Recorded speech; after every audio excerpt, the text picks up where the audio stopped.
Chapter 9. A firecracker blew off his finger. After supper, Laura and me sat on the back steps listening to the crickets start up. You could about catch a lightning bug by holding your hand out. Before we knew it, we were slapping mosquitoes, and I had to turn on the stoop light to see real good. That's the porch light. My friend Frankie's coming by to play, but I think he's mad at me, I said, as if Laura cared. I looked up at the porch light shining on the backyard. I just hope he shows up before it gets too dark to play kick the can. Laura stared at me like I was talking pig Latin. Kick the can? She shook her head. Do you ever play jacks with your friend? Outside at night, we play kick the can or baseball. I'm not allowed to play outside at night. I live in an apartment, in a city, Laura smiled. Once my grandfather took me to an Indians game, just me and Grandpa, back in Ohio. I jumped off the step and showed Laura the spot where we'd worn down the grass from home plate. And then I pointed to the big pecan tree. See that tree? That's first base. And the water faucet, that high one sticking up out of the ground back there? That's second. I ran from the pecan tree to the faucet and stopped to catch my breath. Third base is the steps where you're sitting. I raced to tag the steps and slid home just as Frankie and JT showed up. Hey, Glory, what you doing? Frankie fiddled with the whistle hanging from the lanyard around his neck.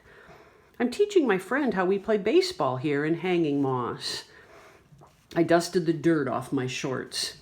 This is Frankie, I said to Laura, and that's his brother, JT. I pressed my lips hard so I wouldn't introduce JT with what I really thought of him, Frankie's fat, ugly brother. JT looked at Laura's brown sandals. He said, You plan to run far in them clodhoppers? JT is about 2 times as tall as Frankie and 10 times as mean. I could play in my socks. Laura started unbuckling her sandals. JT laughed a snorty sound out of his nose. You're wearing socks in the summer? Black socks? What's the matter with you, Yankee? Mind your own business, JT. I untied my red sneakers. I'm playing barefoot, Laura. That's the easiest. How about you, Frankie? JT jabbed his scary half finger at Frankie. Remember what Daddy told you, little brother. Laura was barefoot by now, just like me. She dropped her shoes and those dumb black socks in a pile and stood up, ready to play. Want a bat, Frankie? I asked, but Frankie hadn't budged. What's the matter? Just 'cause your brother doesn't want to play, you're leaving? He stood there looking at JT like maybe his brother had something halfway sensible to say for once. JT leaned down and kicked at something on the ground. He nodded at Frankie and he glanced around the step where me and Laura had lined up our shoes. And then he stuffed his hand into his pocket and started to walk away. Let's go.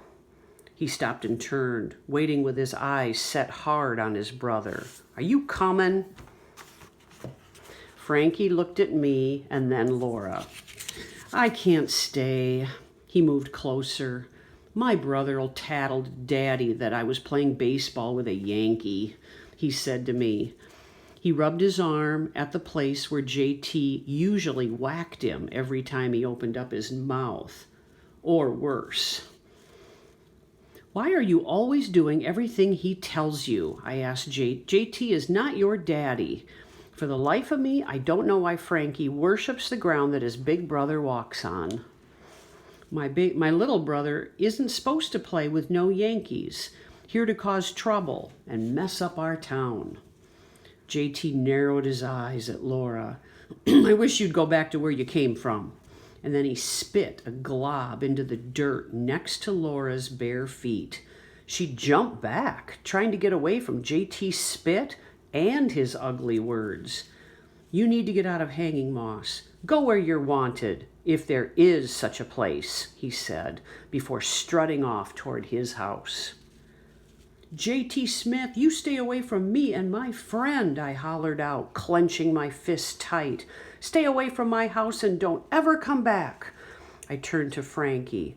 Why does he have to be so ugly?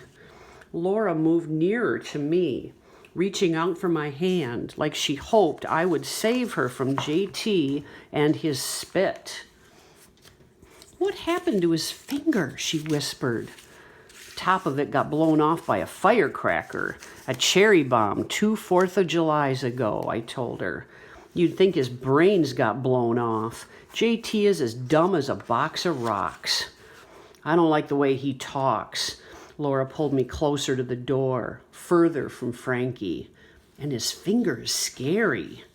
Sometimes he tries to scare off little kids, I said. Tells them that he has a bloody finger in his pants pocket. Even with a half a finger, my brother can do anything he wants to do, Frankie said. He was taking up for his brother now, seeming to be forgetting the punches, all the yelling.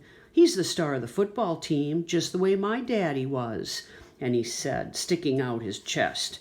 That's about all your brother knows how to do, I said. Play football and act mean. Frankie, are you coming or not? JT hollered from halfway down the block. I gotta go. Frankie's chest dropped. He kicked once at home base and then headed down the street. Yeah, you follow your stupid brother on home. We don't want you to play with us anyhow, I yelled after Frankie. And I hope JT's other finger gets blown off. I'd lost my hankering for baseball. Besides, it wasn't any fun with just Laura and me.